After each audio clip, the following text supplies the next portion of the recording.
What we're going to do now is attach this parachute, but before that I'm going to inspect it, as it's much easier for me to fix a parachute if it's not attached to a rig. So we'll look for any damage first.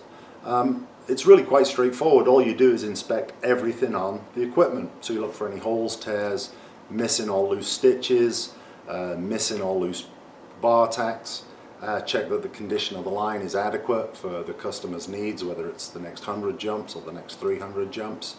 And just be methodical as you go through it. It doesn't really matter which order you do that inspection in, but my advice is develop a system and then stick to it. That way you won't miss things.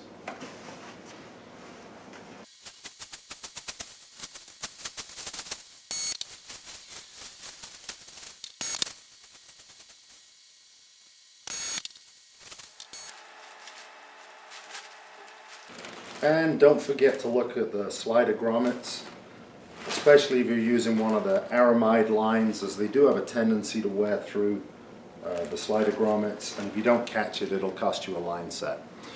Now, I usually start by putting my control lines on. I make sure they're going through the appropriate slider grommet, and then this is a favorite mistake. People forget to put it through the guide ring that's on your riser. The loop then passes through the grommet on your toggle, and the bottom end of the toggle goes through the loop. Whoa, okay. And snug it back up, and make sure that the line is running naturally so it pulls out of the back side of the toggle towards the guide ring. Same on both sides.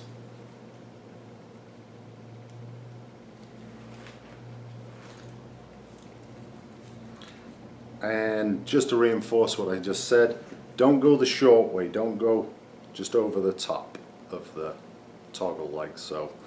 These can come off, and if it does, it's kind of funny watching the person coming into the land waving their arms about and screaming, which actually doesn't do anything for the flare. They'd be better off using rear risers, but it is funny.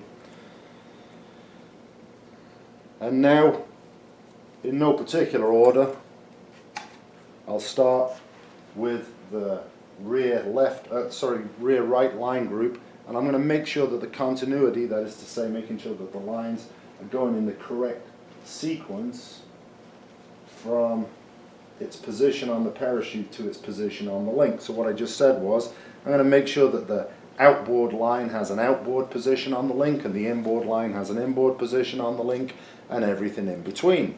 I'll then put the connector link, in this case, onto the riser, and I'll just start the barrel rolling up. I'm going to just put it so it's just touching right now. I'll then do the same with the front riser and the other risers.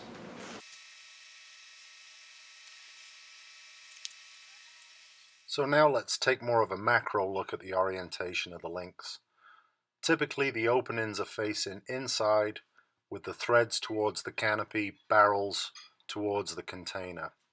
Now certainly some instructions have you orientate them with the openings all one way or the short side down. Just make sure you do it in accordance with the manual and no side loading.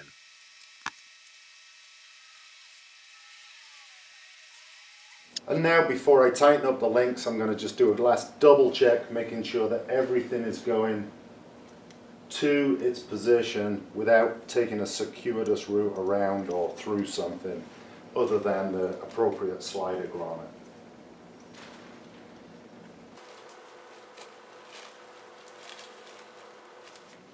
What we'll do now is take some of this blue thread locking compound and put it onto each of the threads.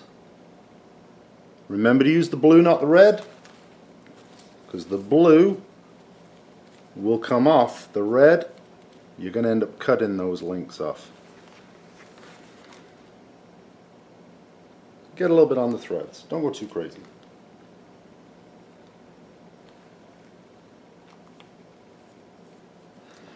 We can now roll the barrels up till they're hand tight.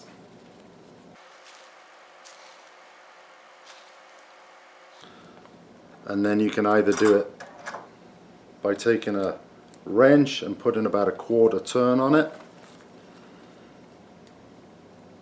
Or if you want to be fancy dancy, you can use a calibrated torque wrench and set it at its correct tension, which is 20 to 30 inch-pounds. All that remains for you to do now is double check your work, then pack that bad boy up and go jump it. See ya.